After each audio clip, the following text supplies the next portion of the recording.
mais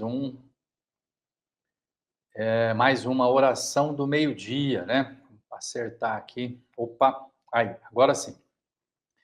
Estamos aí com a campanha Ore ao Meio-Dia pelo Brasil, né? Estou conferindo aqui se está tudo certinho. E agradecendo a todos pela companhia, né? Muito obrigado a você que tem me acompanhado aqui todos os dias nessa transmissão, onde nós estamos falando da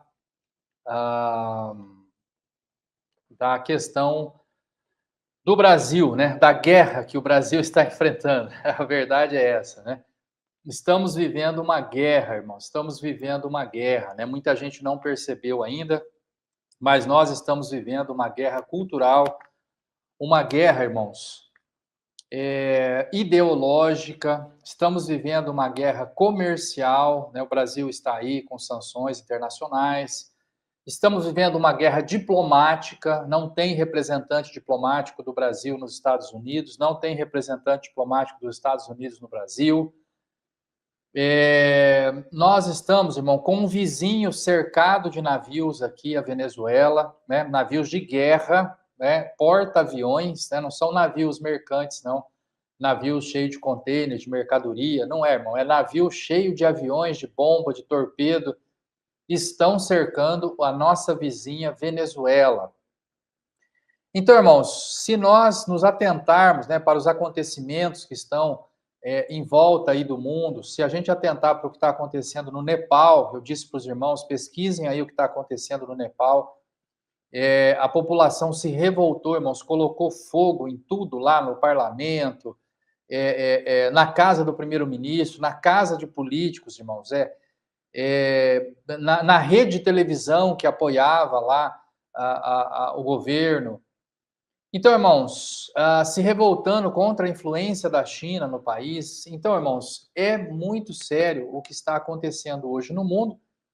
E essa semana, especialmente, nós estamos vendo aqui no Brasil a condenação aí do ex-presidente Jair Bolsonaro e de outras autoridades, e nos Estados Unidos a morte de o assassinato, né? Não foi a morte, o assassinato de um grande expoente ali da direita, um jovem, né, 31 anos, pai de duas filhas, irmão, de duas meninas, sabatista, cristão, que frequentava as universidades, debatendo, irmãos, com palavras, um debate de palavras, falando, irmãos, sobre essas ideologias de hoje, a ideologia woke, o socialismo, essas ideologias, irmão, que geralmente elas são muito atraentes para os jovens, né? Os jovens querem justiça social, querem mais benefícios, querem mais justiça no mundo, e essas ideologias vêm, irmão, vendendo benefícios para depois aprisionar essas pessoas em comportamentos, irmãos, degradantes, em comportamentos criminosos, irmão, como, por exemplo, o incentivo ao uso de drogas. E ele ia nas universidades, irmão, debatendo, simplesmente trabalhando o convencimento, com palavras. Ele debatia, irmãos. Ele não brigava, ele não saía no braço com ninguém. Ele só iria na universidade e conversava. Ele colocava um microfone e dizia: olha, isso aqui está errado, né? Eu penso assim, prove que eu estou errado, né? Os irmãos já devem ter visto esse formato aqui. Ele é o precursor desse formato, irmãos. Era o maior expoente, né? De chegar lá, enchia de estudante, ele falava: olha, tá errado isso aqui, essa visão aqui, esse jeito de pensar tá errado. E você que quiser, me prove que não, né? Então as pessoas tinham acesso ao microfone e poder conversar com ele. Foi assassinado, irmão. Deram um tiro no pescoço dele, não teve como salvar, foi socorrido, infelizmente perdeu a vida. O Charlie Kirk, né? Que é um grande expoente lá da direita norte-americana. Então, irmãos, é uma guerra e tem soldados tombando nessa guerra. Esta semana tombou mais um soldado que luta pela família, pela religião, que luta, irmãos, por uma sociedade, irmão, livre, por uma sociedade onde você possa debater qualquer tema, pela liberdade de expressão, Quem defende essa pauta, irmãos? Como nós, cristãos, que defendemos a religião, a liberdade de religião, como nós, cristãos, que defendemos a liberdade de imprensa, como nós, cristãos, que defendemos a família, que somos contra qualquer um desses ataques à família tradicional, você está em guerra, irmão, você só não sabe. Né? Você é alvo, tem alguém, tem exército se formando para combater as suas ideias, a sua pessoa, e não só as suas ideias. Se for possível, se eles tiverem oportunidade, eles vão te denunciar e derrubar seu perfil da internet. Se eles tiverem oportunidade, eles vão te denunciar e vão arrumar um jeito de você ir para a cadeia, né? Vocês podem ver aí, aquela moça Débora do Batom estava normalzinha lá na casa dela, teve uma jornalista que perseguiu, que foi atrás, que pegou as imagens, que achou o perfil dela na internet, que foi lá e falou para a polícia. Ela mora em Araraquara, não sei a cidade aqui, Valinhos, não sei, perto aqui de Campinas. E a polícia, então, encontrou o endereço dela, porque a jornalista, irmão, foi atrás até encontrar e denunciar. Então, irmãos, você não sabe, mas você que sai de mãos dadas com a sua esposa, com seus filhos, você é um alvo. Existe um exército mirando em você e procurando um jeito, irmão, de calar a sua voz, de tirar o seu perfil da internet, de levar você para a prisão, e se for possível, eles vão dar um tiro e vão fazer o que fizeram com o Charlie Kirk. É isso, irmãos. Nós estamos em guerra. Estamos no Brasil num outro patamar nesse momento, né? É uma questão ideológica, mas já tem gente, irmão, com a rede social derrubada, já tem gente com o canal de YouTube desmonetizado, já tem gente, irmão, que foi preso, né? Depois foi solto, tal, mas foi preso, foi investigado, é alvo de investigação. E nós tivemos, irmão, pessoas que, estando presas, morreram lá na prisão. Nós já temos o caso ali, nessas prisões de 8 de janeiro, o caso emblemático ali do Clesão. Nós já temos pessoas, irmão, que infelizmente perderam a sua vida em função de protestos, prisões, repressão violenta a algum tipo de protesto. E agora o protesto foi qualificado como golpe de Estado e foi preso, inclusive, o ex-presidente, que nem aqui estava no dia 8 de janeiro. Então, assim, né, é uma coisa que a gente fica pensando, né? É interessante, né? Então foi usado o argumento assim, as pessoas estavam com a camiseta, né? Ué, mas teve droga vendida aí com a foto do Lula, né? Ninguém prendeu o Lula por vender drogas, né? Sabe quem fez aquilo foi o criminoso, que o criminoso pague por aquilo, mas não o presidente, né? Então, assim, irmãos, é uma coisa difícil, sabe, da gente olhar para isso tudo. Não quero polarizar, não quero dizer para os irmãos que é para ser contra, pelo contrário, o governo atual, nós estamos orando pelo governo, estamos orando pelo presidente Lula, né? Eu quero que os irmãos saibam disso. Não estamos aqui para atacar ninguém. Lá depois da morte do Charlie Kirk, foi feito vigílias de oração, né? Ninguém falou em revidar, em matar também alguém do outro lado. Não, irmãos, isso não é coisa de crente, né? Então, nós somos cristãos, nós vamos orar pelo presidente Lula, nós, como cristãos, vamos orar pelo vice-presidente Geraldo Alckmin, nós, como cristãos, vamos orar pelos ministros. Eu já disse para os irmãos, eu sou contra 39 ministérios, isso é um negacionismo científico. Nenhuma empresa tem 39 diretores, nenhuma. Eu procurei, fiz um desafio, postei no X. Falei, olha, se você achar uma empresa com 39 diretores, você me avisa. Ninguém me falou nada. No X, não, perdão, no LinkedIn, que é um perfil profissional, tem vários amigos meus lá, administradores de empresas e tal. Eu falei, olha, tá aqui um desafio. Quem tiver aí, me manda uma empresa que tem 39 diretores. Ninguém me mandou uma resposta, irmão. Não tem. Não tem. Isso aí é negacionismo científico. É um jeito errado de administrar. Discordo, irmão. Sou contra. Mas esse é o governo que aí está. Este é o governo do Brasil. Este é o presidente dos Estados, é o presidente da República Federativa do Brasil. Então, ele será respeitado como tal, é o estilo dele, discordo totalmente, mas vamos orar pelos ministros que lá estão, para eles fazerem o seu trabalho, porque o ministro da Saúde é uma função muito importante nesse país.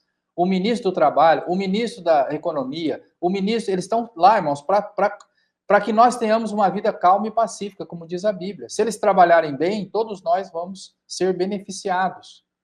E se eles trabalharem mal, todos nós seremos prejudicados. Eu discordo totalmente dessa maneira de administrar, mas eu oro pelas pessoas que estão lá, porque eles têm que fazer lá um bom trabalho.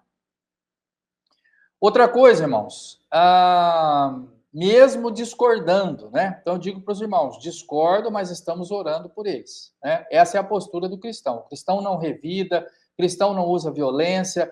A Bíblia diz que quando alguém te ferir na face, você oferece o outro lado. Nós não vamos usar a violência, irmãos. Não é isso. O cristão não usa nenhuma medida de violência. Digo para os irmãos, nós estamos convocando manifestação, não é para ir para frente dos quartéis. Não, aqui não, irmãos. Não estamos convocando nenhum tipo de manifestação. Estou orientando os irmãos a orar pelo Brasil. Quem vai fazer a intervenção que o Brasil precisa é Deus, irmãos. Deus vai tocar nessa nação. Deus vai trazer o que é preciso, Deus vai fazer o que é necessário, Deus vai fazer a mudança que o Brasil precisa, Deus vai nos colocar em ordem e progresso, irmão. Nós esperamos a providência divina, nós esperamos o governo do alto. É esse o governo justo, correto, irmão, que não terá mais fim. Ele vem do céu. E nós, irmãos, oramos para que ele se estabeleça. Venha a nós o teu reino, diz a oração que Jesus nos ensinou. E nós, irmãos, estamos orando para que venha o reino de Deus. E pelos governos aqui atuais, nós oramos por quem estiver lá, né? Seja bom, seja ruim, nós estamos orando para que Deus abençoe, que eles tomem decisões a favor do Brasil, né? Oramos pelos senadores, pelos deputados, discordo da posição dos senadores, discordo da posição do presidente do Senado. O presidente do Senado anterior deixou de processar 60 pedidos de impeachment contra os ministros da Suprema Corte. Eu entendo que ele errou.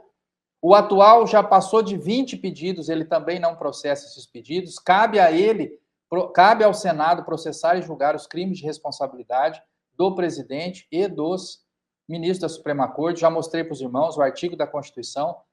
Não faz nada, discordo, está errado, mas estou orando pelo senador Davi Alcolumbre, por todos os 81 senadores. Está aqui na descrição desse vídeo um arquivo com os 81 senadores do Brasil atualizados, estado a estado, região por região, para que você ore pelos senadores do seu estado, da sua região e do Brasil. Nós estamos orando pelas autoridades, né? Quero deixar isso bem claro para os irmãos.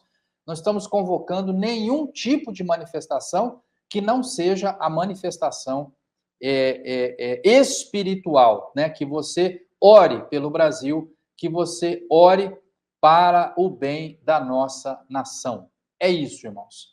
Quero agradecer a companhia da irmã Ocilene, lá do Pará. Muito obrigado, ela está mandando a saudação. A irmã Laíde, do Mato Grosso, Pai seja convosco, Deus abençoe nossa nação. São 2 estados. A irmã Marli, do Paraná, Pai seja convosco. Obrigado, irmã Marli. 3 estados. A irmã Maria Ribeiro, também do Paraná, continua 3 estados, enviando saudação. A irmã Yara, de Salvador, 4 estados, graças a Deus que nos dá a vitória em nosso Senhor e Salvador Jesus Cristo. Amém, Mayara? É um versículo bíblico, muito boa citação, Deus abençoe. A irmã Inês, do Paraná também, de Curitiba, Pai seja convosco, irmãos, vamos orar pelo nosso Brasil, só Ele mesmo pode mudar a situação, amém. Pastor Jaime Vieira, aqui, ó, Pai seja convosco, amém, obrigado pela companhia, está em Santa Catarina, mais um estado, 5. Genesi Brito, de Curitiba, Pai seja convosco, obrigado pela companhia. A irmã Dirce, também lá de Curitiba, Colombo, né? Pai seja convosco. Pastor Jaime dizendo, é guerra mesmo, porém nem todos têm essa consciência. Excelente essa posição da igreja. É a posição aqui da nossa campanha, nós estamos convidando todos para orar, porque estamos em guerra. A irmã Marinalva, de Sergipe, 6º estado, que Deus continue nos abençoando, são 6 estados aqui presentes. A Odete, aqui de Rio Preto, Pai seja convosco. Acho que eu não contei São Paulo, né? São 7 estados, então, aqui agora. Acho que eu não tinha contado São Paulo. 1, 2, 3, 4, 5, 6, é verdade. 7 estados agora, com a Odete, aqui de São Paulo. Continuemos orando com fé e esperança, amém? A irmã Maria de Fátima, de Cândido Mota, paz seja com todos, Deus Todo-Poderoso, cuida do nosso Brasil, abençoe nossos governantes. A irmã Yara de Salvador, em nome do Senhor Jesus Cristo, Salvador, estaremos orando pelo Brasil. Amém, né? Então, 7 estados, irmão. Nós temos hoje aqui 7 estados da federação unidos aqui em oração pelo Brasil, irmãos, tá? Hoje nós vamos encerrar, irmãos, a segunda semana do habeas corpus, né? Na outra semana eu fiz uma semana do habeas corpus, mostrei para os irmãos o que é essa ferramenta, né? Por que que ela é importante, por que ela realmente é um instrumento valioso em todas as democracias, no mundo inteiro ele é conhecido. Ele surgiu na Inglaterra e ele ganhou o mundo, irmãos. Então, o habeas corpus é uma revisão de uma ordem de prisão. E eu mostrei para os irmãos como funciona, como é, o quanto ele é importante, e que qualquer pessoa pode dar entrada no habeas corpus, mesmo sem ser advogado, sem advogado, não precisa ter formalidade, não precisa nada, você pode protocolar um pedido de habeas corpus, né? A irmã Maria Batista está dizendo aqui, Pai seja convosco, só Deus na causa, pastor. É isso mesmo, só Deus na causa, né? Mas Deus está presente aí e vai lutar essa causa por nós aí, né? Vai trabalhar nessa causa aí por nós, porque nós estamos orando, irmão, e clamando a bênção de Deus, né? Está aqui a irmã Deníria Silva, lá também de Santa Catarina, confirmando aí os 7 estados que nós temos hoje participando da campanha de oração. Muito bem. Eu falei na primeira semana do que é o habeas corpus, né? Você pode voltar aí, assistir os programas, 5 programas falando o que é o habeas corpus. Essa semana, irmãos, eu fui além. Eu estou mostrando para os irmãos o meu pedido de habeas corpus, né? Eu já fiz 2 pedidos de habeas corpus no Supremo Tribunal Federal em favor dos presos ali no inquérito das fake news, 8 de janeiro, todos os inquéritos conduzidos ali no mesmo relator, o ministro Alexandre de Moraes, e que teve início em 2019 com o inquérito das fake news, aberto pelo ministro Dias Toffoli, né? Então, é isso. Então, veja, irmãos, esta situação, né, lá na primeira semana, eu mostrei todo o que é o habeas corpus. Na segunda semana, eu mostrei por que eu entrei com o habeas corpus, né? Então, eu mostrei para os irmãos, olha, eu entrei por causa disso. Estou mostrando ainda para os irmãos, né, a razão disso. Estou oferecendo livros gratuitos para os irmãos. O livro Ensina-nos a Orar, vai te ajudar a construir um hábito de oração. Você pega esse livro e vai ler e aplicar, e você vai saber como orar, irmãos. Passar mais tempo em oração, você vai ter um tempo de oração com Deus mais rico, com mais qualidade, com mais tempo, lendo esse material e aplicando na sua vida. Tem aqui a lista das pessoas que foram sancionadas no Brasil até o momento, né? Os ministros da Suprema Corte, procurador-geral, um ex-senador, todos eles, irmãos, estão aí, um ex-presidente do Senado, ainda senador, Rodrigo Pacheco, estão todos aqui com uma mini biografia, foto, você vai saber quem são as pessoas que tiveram visto cancelado pelos Estados Unidos, a lei Magnitsky, tudo, está tudo nesse livro, irmãos, à sua disposição, gratuitamente, você clica e baixa, vai ler no seu celular. E tem mais um que é o meu primeiro habeas corpus, não coloquei aqui, nesse momento, mas é um livro chamado Meu Primeiro Habeas Corpus. Você vai olhar e ler e ver como fazer um habeas corpus você mesmo, sem advogado. É o livro que eu presentei os meus alunos de Direito Constitucional. Quem faz a minha disciplina, ganha esse livro para ele ver que é possível entrar com habeas corpus, mesmo antes da formatura, mesmo antes de passar na prova da OAB, ele já pode entrar com pedido de habeas corpus e eu mostro aqui como fazer. É só você baixar o livro, o link está na descrição do vídeo, tá? Muito bem, temos aqui os versículos que nos orientam, né, a orar pelas autoridades do país, para que tenhamos uma vida calma e pacífica. O outro versículo diz que se o meu povo, que se chama pelo meu nome, orar e se humilhar, eu ouvirei dos céus, perdoarei os pecados, sararei a sua terra. Nós estamos usando esses versículos nas orações. Muito bem.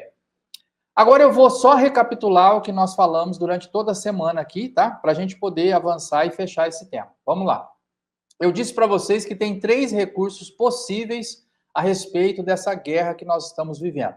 O recurso espiritual, a oração. Estamos convocando você a orar todos os dias ao meio-dia, né? Então, é a campanha de oração, deixa eu ver aqui, ó, campanha nacional de oração, ore ao meio-dia pelo Brasil, tá? Então, eu estou mostrando isso para você, estamos distribuindo os folhetos, né? Eu estou aqui dizendo, se você quiser nos ajudar a distribuir esse folheto, ó, Campanha Nacional de Oração, tem um canal específico só para isso, chamado Ore ao Meio-Dia, o versículo, e aqui embaixo diz assim, ó, se você sente o chamado para orar pelo Brasil, né, você sente o chamado para orar pelo Brasil? É uma pergunta. Então, se você puder nos ajudar nessa campanha, você me avisa aqui, nós vamos colocar no correio para você uma quantidade de folhetos. Você me diga aí, pastor, eu consigo distribuir 10 folhetos aqui nos meus vizinhos.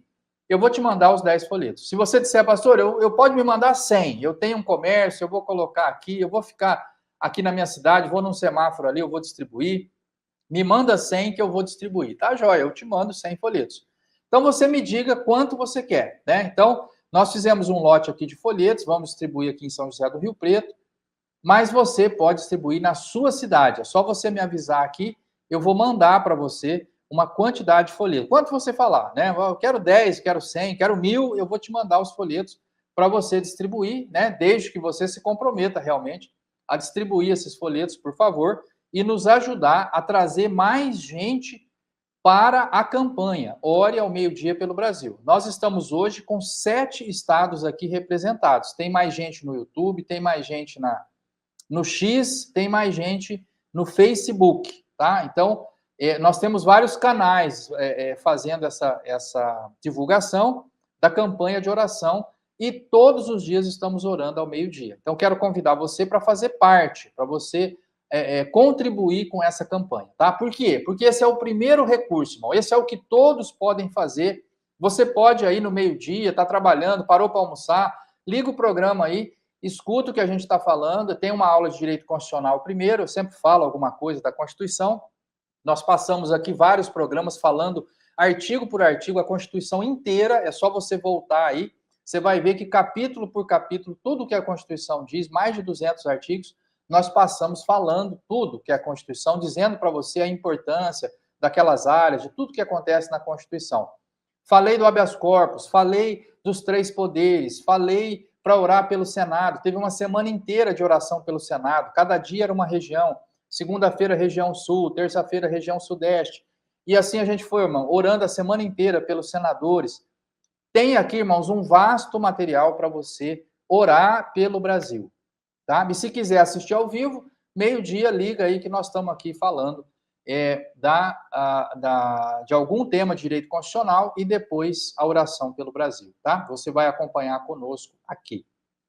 Deixa eu ver se chegou aqui o Eliseu Frederico, dizendo shalom a todos. Entrando para prestigiar o trabalho do pastor Samuel e desde já desejando a todos Shabbat Shalom, nossos irmãos e amigos. Muito obrigado, irmão Eliseu. Ele está enviando aqui um desejo de um bom sábado, né? Um sábado de paz para todos nós, né? Muito obrigado, irmão Eliseu. Quero lembrar, irmão Eliseu, né? Eu não sabia, ontem foi um pastor dos Estados Unidos que me alertou. Esse ativista dos Estados Unidos, o Charlie Kirk, que foi assassinado essa semana, ele era sabatista, né? Era um guardador do sábado, né? E tem um vídeo dele falando que ele guardava o sábado do pôr do sol de sexta-feira ao pôr do sol de sábado, e isso era uma bênção na família dele, né? Eu não sabia, fiquei admirado de saber, irmãos, que, né, quanta gente nesse mundo, né, tem esse preceito bíblico aí, né, do sábado, e ele era mais uma pessoa lá, né, que tinha essa visão de que o sábado, né, que Deus criou o mundo em 6 dias, no 7º descansou. Então, o Deus da Bíblia é o Deus do sábado, né? As pessoas muitas vezes não se dão conta disso. Mas tá joia. Então, é isso, irmãos, o que a gente vai propor aqui para vocês, né? Muito obrigado a todos pela companhia. Chegou também o irmão Paulo Caniac, nosso professor de escola bíblica aqui. Ele é de Curitiba, está aqui conosco, né? Obrigado, irmão Paulo, pela companhia. A irmã Valdete, também de Campinas. Pai seja convosco, juntos em oração. Amém, irmã Valdete? Irmã Valdete é uma bênção. Está sempre postando orações ali no grupo, a mulher de oração. Nós somos gratos, irmão, pela sua vida. Muito obrigado, né, por tudo. O irmão Emerson lá do Pará também. Pastor, eu quero 100 folhetos. Pode deixar, irmão Emerson. Vamos mandar 100 folhetos para o irmão aí. E agradeço, né? Se o irmão puder distribuir, vai ser bênção, né? Agradeço mesmo a força aí, sempre o irmão participando de todos os projetos aqui. O irmão Emerson é membro da Igreja de Deus aqui em São José do Rio Preto, irmãos. Apesar de morar no Pará, né? bem distante daqui de São Paulo, mas ele e a esposa são membros da igreja aqui de São José do Rio Preto, são uma bênção aqui, irmãos, participam de todos os trabalhos no formato online, são membros do grupo de oração, são membros aqui muito queridos da Igreja de Deus em São José do Rio Preto. Muito bom, irmãos. Então, nós temos a campanha nacional de oração, Ore ao meio-dia pelo Brasil. É o recurso espiritual. Tem o recurso político, irmãos, porque o Senado, a Constituição diz que ele é o freio e contrapeso do Executivo e do Judiciário. Tá? Então, o que acontece? Quando o Judiciário vai além, tem um contrapeso, tem alguém que pode balancear o poder que ele está exercendo e um freio para ele. A mesma coisa o Executivo. E a mesma coisa também o Legislativo, irmão. Os outros poderes servem de freio e contrapeso para os demais, tá? Então, um poder serve de freio e contrapeso para os demais. Então, é assim que funciona, é assim que foi pensada a teoria dos três poderes quando ela foi criada lá por Montesquieu na Revolução, antes da Revolução Francesa. Ele teve essa ideia de dividir o poder em três, não deixar na mão de um soberano, um rei, que rege tudo sozinho, que cria lei, que julga. Não, vamos dividir o poder em três partes, né? Fizemos também vários programas, teve uma semana inteira falando dos três poderes, orando pelos três poderes. Você pode voltar aí e acompanhar. Ore pelos senadores, né? Cobre a atuação dos parlamentares, porque isso também é um recurso político. Os senadores podem tomar medidas, podem fazer uma porção de medidas lá, inclusive criação de leis ou processar um pedido de impeachment. Os senadores têm poder, irmãos. Eles são um poder importante da República, estão ali, fazem parte do Congresso Nacional, e nós precisamos orar para que eles cumpram o seu papel. Também no recurso político tem a anistia, irmãos. Tem muita gente trabalhando, lutando aí para que haja anistia, ainda que o ministro Alexandre de Moraes ontem, né, falou que não tem como anistia constitucional. Então, assim, já antes de falarem, né, que antes de aprovarem, ele já está dizendo que vai derrubar. Então, assim, irmãos, é uma postura, né, assim, apressada, né, uma coisa assim, parece que tem uma ânsia, né, irmão, de fazer do jeito dele e tal. É uma coisa assim, né, que a gente fica pensativo, né, irmãos? Não é a serenidade que se espera. Falaram tanto, né, irmãos, da liturgia do cargo, né? Então, a liturgia do cargo de um ministro da Suprema Corte é a serenidade, irmãos, né? Então, essa pressa de condenar, essa pressa de soltar, essa pressa de decidir, essa pressa de já dizer antecipadamente, se fizerem, nós vamos derrubar, é uma coisa impressionante, né? Isso não é postura de ministro da Suprema Corte, né? Mas tudo bem. E aí, irmãos, tem um recurso jurídico, que é a autocontenção, que é quando a própria corte dá um passo atrás. Então, a gente ficou esperançoso quando viu o voto do ministro Fux, não é? Talvez ali, no voto do ministro Luiz Fux, pudesse os outros seguirem aquele voto e, né, de repente, o próprio Supremo voltar atrás na sua maneira. Mas não foi o caso. Deu 4-1 ali, né? As condenações foram todas aplicadas, todos foram condenados, os réus ali, nesse processo, e não teve, né, muita diferença, né? Ia ser 5-0, foi 4-1, né? Mas tem ali uma voz dissonante, né? Quando tem uma voz diferente ali, que destoa dos demais, isso também abre margem para entrar com recurso, com base no entendimento daquele juiz. Então, esperamos aí que ainda possa haver alguma mudança mais adiante aí, né? Vamos ver, tudo dentro dos trâmites legais, né? Ninguém está falando aqui de revolta,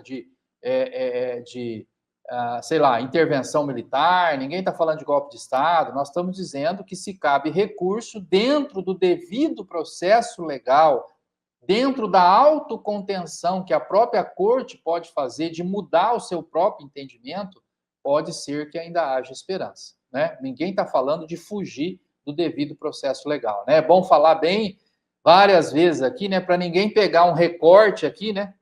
Sabe, os irmãos sabem disso, como eu digo para os irmãos, está em guerra, né? Alguém vem aqui, recorta uma palavrinha que eu falei aqui, tá lá se opondo à decisão do Supremo. Ninguém está se opondo a nada, né? Então, decisão judicial, a gente só cumpre, né? Ninguém se opõe a uma decisão judicial. Só que, como advogado, irmãos, eu tenho o direito, pelo Estatuto da OAB, de comentar decisões judiciais, né? Isso está nas atribuições, nas prerrogativas de um advogado. O advogado tem o direito de comentar uma decisão judicial, né? E eu espero que ninguém me retire esse direito, né? Mais uma coisa nessa guerra aí, ninguém retire o meu direito de comentar uma decisão judicial. Nós tivemos uma decisão judicial ontem, essa decisão teve uma divergência, e eu entendo, no meu comentário, no meu entendimento como advogado, que com base nessa divergência é possível ainda protocolar recursos e que essa ainda não é a decisão final. Não estou me opondo à decisão, não estou criticando quem decidiu, estou dizendo que cabe recurso, tá? Né? Antes que venha um engraçadinho aqui, recorte e saia dizendo que eu estou falando contra as decisões judiciais que o Brasil emite, né? Então, vamos lá. Também existem as iniciativas populares, né? Então, tem a lei de iniciativa popular, tem a ação popular e tem o habeas corpus, irmão, que é um poder dado diretamente ao cidadão para questionar uma ordem de prisão. Então, aí vem o habeas corpus.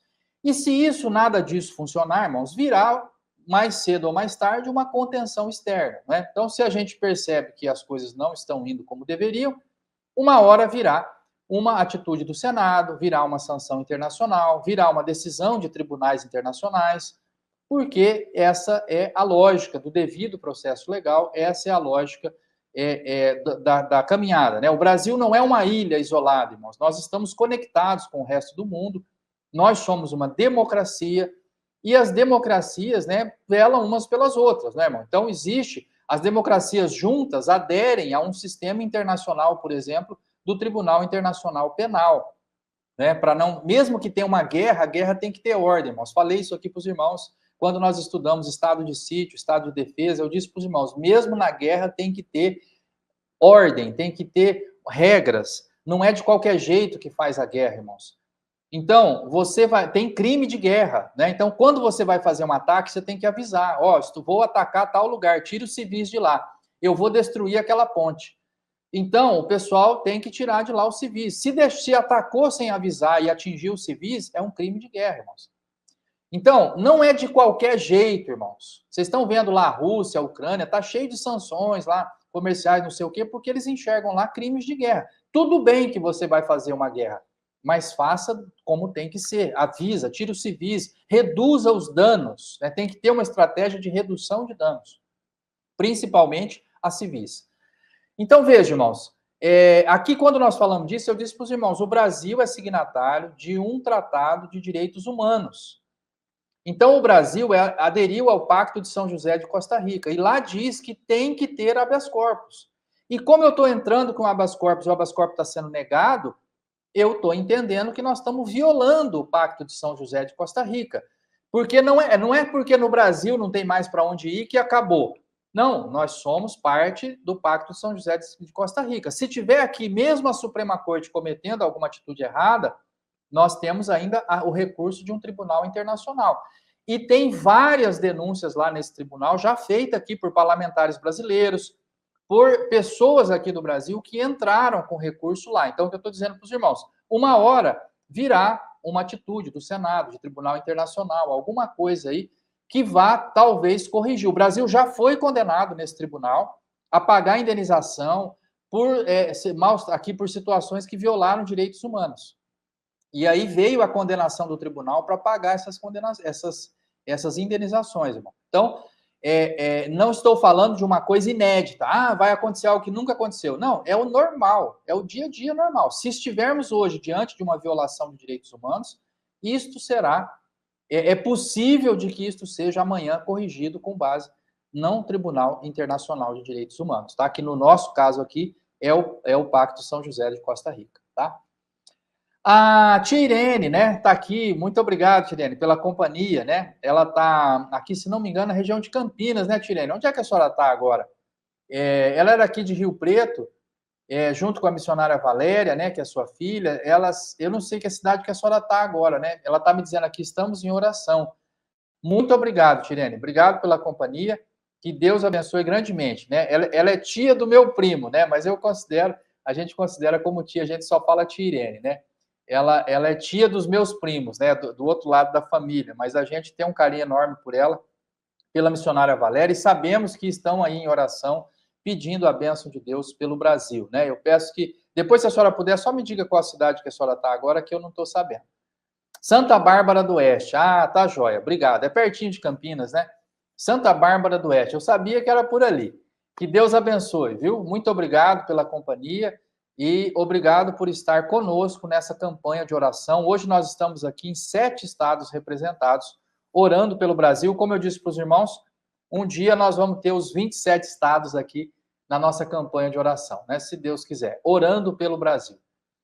Muito bom. Então, falei para vocês que eu entrei com um habeas corpus, né? Esse habeas corpus 259743. Você pode entrar lá. Mostrei como que pesquisa o habeas corpus, né? Você entra no site do STF, entra lá na pesquisa por classe e número. Aí a classe é HC, né? HC de habeas corpus. E o número é 259743. Você vai ver como foi o julgamento desse habeas corpus. Está tudo lá, é tudo público, tá? Você entra nas decisões, você vê qual foi a decisão do ministro, você vai ver lá o que eles disseram, vai ver o meu recurso, como que eu recorri. Então, você vai ter tudo lá, é público. Isso está lá no site do Supremo Tribunal Federal, STF Jus BR, pesquisa por classe e número, a classe é HC, o número é 259743. Você pode entrar lá. Eu tinha protocolado outro em março, foi negado. Aí eu protocolei esse em agosto, foi negado, eu recorri. Então, aí, todo o pleno do tribunal, os 11 ministros iam votar, menos o ministro Alexandre de Moraes, que o pedido era contra uma decisão dele, então ele não podia votar. Era também contra a decisão do ministro Dias Toffoli, mas não sei por que ele votou. Não, discordo, acho que ele não deveria ter votado, mas tudo bem. Nós tínhamos 10 votos, então, dos 11 ministros, um impedido. O relator votou, ministro Fachin, os outros todos acompanharam, com exceção não, o ministro André Mendonça também acompanhou, mas com ressalvas, né? Então, nós tivemos 10 votos, né? Foi unânime, mas um dos votos tinha uma ressalva, dizendo que ele não estava analisando o pedido como um todo, só dizendo que ele acompanhava o relator para não receber o recurso. Então, esse foi o habeas corpus e o resultado do habeas corpus foi um não, né? Não teve. E qual foi o motivo do habeas corpus? Eu falei ontem para vocês, inquérito não pode ser aberto por juiz, relator não pode ser indicado sem sorteio, né? Então, quem abriu foi o ministro Dias Toffoli, indicou direto o ministro Alexandre de Moraes, não podia, tinha que ter feito sorteio, tem 11 ministros lá, por que ele indicou um, né? Então, falei para vocês que eu não posso escolher o juiz que vai julgar a causa, tem que ser o juiz da vez, o juiz do sorteio. Então, não foi seguida essa regra. Então, para mim, é uma ofensa ao juiz natural. E o terceiro ponto é que o inquérito não pode ser continuado, não pode seguir adiante contra a vontade do procurador-geral. E a procuradora-geral, Raquel Dodge, pediu para arquivar. Na verdade, ela mandou arquivar, né, porque a ação é dela, ela que era dona do inquérito, da ação penal, ela que a gente chama de dominus litis, né? Ela é a dona do processo. Ela mandou arquivar, tem que arquivar. Mas não foi arquivado e continuou. Então, isso também é uma ofensa ao devido processo legal. E eu pedi por esses 3 motivos que o habeas corpus fosse concedido. Muito bem, não foi concedido.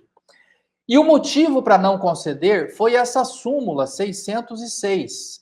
Se você olhar lá, você vai ver que é esse o motivo. E o que é a súmula 606? Então, nós temos a Constituição Federal, abaixo da Constituição tem a emenda constitucional, abaixo da emenda tem a lei complementar, que é uma lei que complementa a Constituição, abaixo da lei complementar tem a súmula vinculante, que é uma súmula que decide um assunto constitucional e todos os outros, os órgãos da administração pública, os outros juízes, todo mundo tem que seguir. Isso é uma súmula emitida pelo Supremo Tribunal sobre um assunto constitucional, e aí ela vincula todo o país a seguir essa regra, tem força de lei.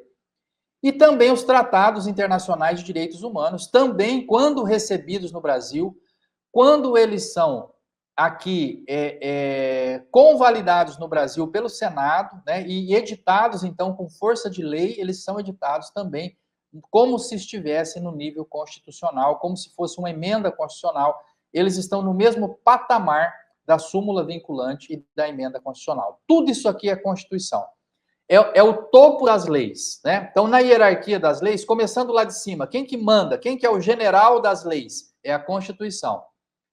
Quem que é agora abaixo do general ali, né? Que eu nem sei muito certo a hierarquia militar, mas se tiver abaixo lá, não sei, o tenente, aí você tem a emenda, aí você vai para o capitão, aí você tem a lei complementar. Então, você vai descendo ali na hierarquia das leis é essa aqui, tudo ligado à Constituição, tá? Depois da Constituição, nós temos as leis ordinárias, as medidas provisórias. A lei ordinária é a lei comum emitida pelo Congresso. A medida provisória é emitida pelo Executivo, é o presidente que emite essa medida com base na urgência e na relevância, na necessidade dessa medida, ele edita como força de lei, depois ela tem que ser confirmada pelo Congresso, a medida provisória. E, por fim, a súmula, que é um entendimento do próprio tribunal, né? Então, veja, a súmula 606, ela é isso aqui, ela está no fim da linha. Ela é uma regra que não tem força de lei e não tem força sequer, então, nem de lei, que dirá da Constituição. Ela está aqui embaixo, ó, na hierarquia, a súmula, ela está lá embaixo ali como um cabo, né? Ela só está acima do soldado ali, vamos dizer aqui, o que é aquele texto que não é lei, o que é infralegal, uma portaria, alguma coisa assim.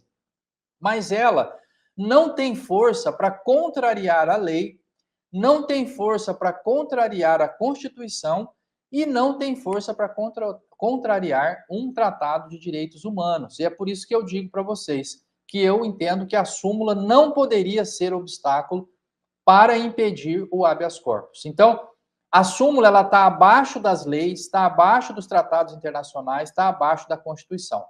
E o tratado internacional diz tem que ter habeas corpus, a Constituição diz tem que ter habeas corpus e o Código de Processo Penal diz tem que ter habeas corpus. Então veja, a súmula ela não está acima do Código de Processo Penal, ela não está acima da Constituição e ela não está acima do Tratado Internacional de Direitos Humanos. E é por isso que eu digo que a súmula não deveria impedir a apreciação de um habeas corpus. Mas foi esse o motivo que o Supremo utilizou. O Supremo disse, olha, a súmula 606, que é uma decisão reiterada, né? O tribunal decidiu várias vezes um caso, então ele emite uma súmula, né? Veio um caso lá para julgar um acidente de trânsito. Eles julgaram desse jeito. Quem bateu e atravessou o sinal vermelho é o culpado que vai ter que pagar a indenização. Tá. Aí de novo. Julgou 100 vezes esse caso. Aí eles falam, olha, estamos emitindo uma súmula aqui.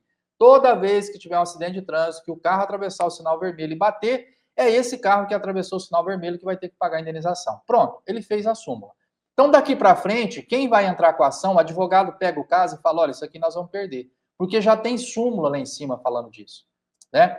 Vocês querem um exemplo? Eu tenho aqui um outro exemplo, que aqui no estado de São Paulo, quando alguém compra um lote e devolve o lote, o tribunal manda pagar 90% do que a pessoa pagou, a loteadora tem que devolver, né? Eu faço muito esses processos aqui. Então, o que é isso? É uma súmula do tribunal. Olha, se a pessoa pagou um lote 3 anos, 4 anos, agora ele quer devolver. A loteadora vai pegar esse lote e vender de novo. Não é igual um carro que você devolve e ele agora é usado, está todo arrebentado, não tem mais como usar. O lote, a loteadora vende de novo e ainda tem lucro, né? Então, o tribunal pode vender até mais caro do que aquilo que ele vendeu anteriormente. Então, o tribunal diz que ela vai reter 10%, despesa administrativa, teve custo, mas não vai reter metade do valor, como a gente vê às vezes. O valor inteiro, tem aqui uma taxa disso ou daquilo e a pessoa vai perder o que pagou. Então, não pode. Mas isso já está acumulado. Então, quando a pessoa vem no meu escritório, eu falo, não, pode deixar que nós vamos entrar, nós vamos vencer essa causa. Porque eu sei que tem uma súmula do tribunal. Agora, veja, essa súmula aqui, ela diz o seguinte, não cabe habeas corpus originário para o tribunal pleno de decisão de turma. Então, veja, se a turma decidiu, eu não posso entrar com habeas corpus em cima dessa decisão da turma. Tá, é isso que fala a primeira frase aqui. Nem decisão do plenário. Também não posso abrir um habeas corpus originário para o tribunal pleno de uma decisão que veio da turma ou do plenário. E se essa decisão que veio da turma ou do plenário for proferida em habeas corpus ou no respectivo recurso. Então, veja, irmãos, o que ele está dizendo aqui é o seguinte, se eu tenho lá um habeas corpus na comarca de Rio Preto, aí eu recorro para São Paulo. São Paulo nega, eu recorro para Brasília. Chega em Brasília, esse já está lá em fase de recurso, a turma decide, ou o pleno decide que é não, eu entro com um novo habeas corpus. Eu entro com um habeas corpus no recurso do habeas corpus que eu protocolei em Rio Preto. Entende, irmão? Essa ideia da súmula é evitar o recurso do recurso. É que eu entre com recurso em cima do recurso que eu já tinha entrado. É por isso que ela existe. Para você não, porque o habeas corpus não tem prazo. Você pode entrar a qualquer momento. Então, o tribunal limitou isso, porque senão eu entro com recurso de habeas corpus, ele nega, eu entro com recurso de habeas corpus em cima do habeas corpus. Aí ele nega, eu entro com recurso de habeas corpus em cima do habeas corpus. Não tem fim, irmão. Vira um looping. Eu entro com recurso do recurso. Não tem fim. Então, eles disseram, olha, se é um habeas corpus ou recurso do habeas corpus, não cabe novo habeas corpus. Ok? Então, isso é uma regra processual, é isso que diz a súmula. Uma súmula de 1984, uma súmula antes da Constituição de 88 e antes da adesão do Brasil ao Pacto de São José de Costa Rica, que foi em 92. Então, veja, essa súmula, ela diz que é proibido o recurso do recurso.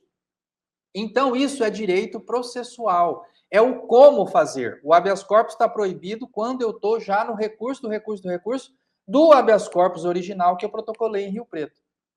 Mas não diz lá que se um ministro do Supremo fizer uma prisão, eu não posso entrar com habeas corpus para revisar aquela prisão, porque essa é a primeira prisão, é o primeiro habeas corpus.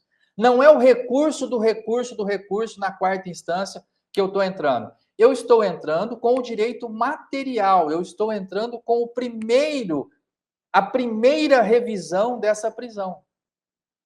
E é isso que eu aleguei no recurso. Eu não estou entrando com o recurso do recurso, eu estou entrando com o primeiro. Então, quando eu fiz a sustentação oral, falando com cada um dos ministros, eu disse para o ministro Zanin, ministro Cristiano Zanin, excelentíssimo ministro, que foi excelente advogado e que hoje é ministro da Suprema Corte, eu disse para ele assim, ministro, o senhor, e está lá no habeas corpus, tá? Se você entrar no Supremo Tribunal, você entra lá em sessão virtual, clica lá no agravo regimental que eu protocolei, tem a manifestação oral, a sustentação oral, o vídeo está lá, você clica lá que você vai ver o vídeo. Eu fiz o vídeo falando com os ministros, para cada um deles, e falei para o ministro Cristiano Zanin o seguinte, ministro, o senhor protocolou 408 pedidos em favor do seu cliente, o presidente Lula.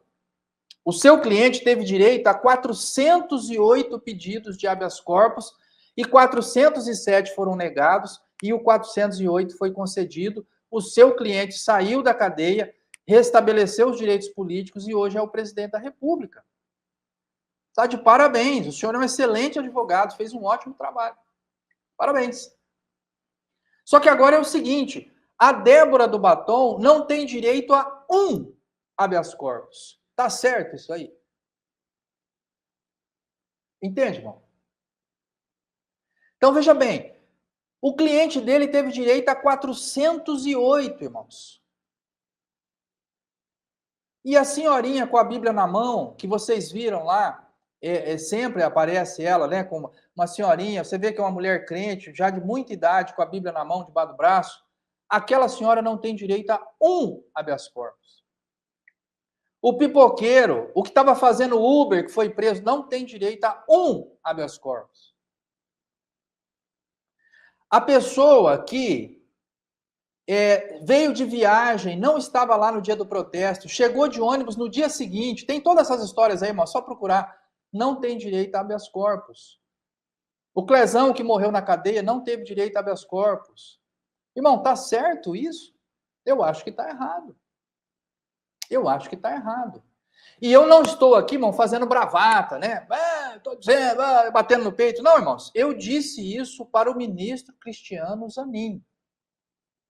Dentro do devido processo legal, com todo o respeito profissional com outro profissional de direito, com o ministro da Suprema Corte, excelentíssimo ministro Cristiano Zanin, o seu cliente teve direito a 408 habeas corpus, e esse aqui agora é o meu primeiro, é o único, é o pedido que para revisar a prisão dessas pessoas. Vai ter direito ou não vai? E ele votou não. Então, irmãos, profissionalmente é muito frustrante, irmãos. Eu compartilhei aqui, né? Esses dias, deixa eu ver se eu vou achar aqui, né? Uma pessoa falou assim: ó, eu recebi isso aqui de um advogado, né? O advogado falou assim, estou feliz de ver o voto do ministro Fux, aqui achei. Esse voto do ministro Fux é de uma importância psicológica para mim. Eu estava me achando burro ou louco. Eu achava o processo nulo por 300 razões e pensava, será que é só eu que estou vendo isso? Eu devo estar louco, ou então não estudei direito. Que péssimo advogado que eu sou. Aí quem postou falou, desabafo de um amigo advogado ao ouvir o voto do ministro Fux. Né? Foi postado no X, no perfil do João Luiz Mauad. Depois, se alguém quiser checar, ele postou isso. Um amigo meu falou, eu estava me achando burro ou louco, porque eu estou vendo que está tudo errado e ninguém vai falar nada. Aí o ministro Fux falou. Aí você lava a alma, né? Você fala, puxa, então não estou louco, não é possível, porque eu estou achando que eu estou louco. Então, quando eu entrei com esse pedido, irmão, eu estou achando que eu estou louco. Não é possível que o seu cliente tem 400 chances e aqui a pessoa não tem uma. Umazinha, a primeira, não tem. Não, foi preso por um ministro do Supremo, não tem direito a habeas corpus. Mas como que não tem direito a habeas corpus? Se todo mundo tem direito, se soltou 10 mil traficantes, o STJ, falei para vocês na outra semana, o STJ concedeu 18 mil habeas corpus em 2024, 10 mil era de tráfico de drogas. Mas quem foi preso no 8 de janeiro não tem direito a um habeas corpus. Chega lá, é mandado de volta, não entra, não chega na porta, é barrado, vai para trás. Não analisaram os argumentos que eu coloquei, o pedido não foi analisado, ele nem entrou para ser processado no Supremo. Chega na porta, volta para trás. Eu acho que está errado, irmãos. Né? É uma decisão judicial num processo meu e eu estou comentando. Não estou atingindo ninguém, não estou criticando ninguém, estou dizendo para os irmãos. É um processo que eu entrei e eu estou comentando para os irmãos que eu acho que está errado. E não é chororô de quem perdeu a causa, irmãos. Eu estou dizendo para os irmãos, existe um tratado internacional dizendo é obrigatório rever as prisões por meio de habeas corpus. Nós temos a Constituição dizendo é obrigatório, a Constituição diz sempre, será concedido habeas corpus sempre, não tem exceções, não diz que é só se a pessoa não foi presa por ministro Supremo, lá diz sempre, será concedido habeas corpus sempre que, e aí vem lá as condições. E o Código de Processo Penal diz é para conceder habeas corpus. E aí vem uma súmula do tribunal que está lá embaixo na hierarquia, né? Vem o soldado e manda no coronel. Então aí eu não entendo mais nada, né? Então aí é o que eu digo para os irmãos. Eu estou igual esse advogado aqui. Eu me acho burro, acho que eu não estudei, alguma coisa está errada, né? Então, irmão, no meu entendimento, a súmula não impede o direito material ao habeas corpus, ela só impede o abuso processual, que a pessoa fique protocolando habeas corpus atrás de habeas corpus e não deixa a causa terminar, não deixa transitar em julgado, não deixa uma decisão definitiva aparecer porque ele protocolou um recurso, é outro habeas corpus, é outro habeas corpus. Não pode fazer isso, não é isso que a súmula está regrando. Mas o direito material, o direito humano, o direito humano ao habeas corpus, eu já falei para os irmãos que o direito humano está acima da legislação do país. O direito à vida. O Estado não pode criar uma regra dizendo vamos matar todo mundo. Acima da legislação do país estão os direitos humanos. O direito à vida, por exemplo, o direito à liberdade, irmãos, é um direito acima da legislação do país. Todo ser humano tem direito à liberdade, independente do país onde ele mora. Isso já foi nas convenções de direitos humanos, já nas decisões da ONU, tudo, irmão, está lá colocado. E o Brasil faz parte desse pacto de São José da Costa Rica que diz, quando alguém for preso, tem que existir, o Estado tem que disponibilizar um recurso simples que possa ser manejado pelo próprio preso. Não precisa de advogado, não precisa de nada. Está lá, irmãos. Artigo 7.4 e artigo 25 da Convenção dos Direitos Humanos do Pacto de São José da Costa Rica. Mas o Supremo diz que não pode, não cabe habeas corpus para quem foi preso nos inquéritos conduzidos pelo ministro Alexandre de Moraes. Então, sou eu que não estudei direito, né? Sou eu que não estou sabendo, sou eu que sou burro, né? Como disse esse advogado aqui. Aí eu tenho que ouvir o voto do ministro Fux para sentir algum alento aí, mas no mais, a gente se sente muito burro, né? Então, diz a súmula 606 que não é possível rever uma ordem de prisão. Sim, se a súmula 606 é real, se realmente não é possível rever uma ordem de prisão no Brasil, então está suspenso o habeas corpus no Brasil, tá? Não vale, está suspenso. Se está suspenso o habeas corpus no Brasil, ele vai entrar numa lista. Isso aqui eu falei na sustentação oral para o ministro Fachin, né? Eu falei, olha, ministro, nós temos aí para o ministro Gilmar Mendes, eu falei, olha, ministro, nós temos períodos de suspensão do habeas corpus na história do país, né? O senhor bem sabe. Então tá lá, no Império teve alguns com as revoltas que teve aqui no Brasil. Na era Vargas, na ditadura do presidente Getúlio Vargas, teve um momento ditatorial do mandato dele, ele foi eleito certinho, mas depois ele teve um período ali que ele foi ditador, que ele segurou o poder, lá ele suspendeu o habeas corpus.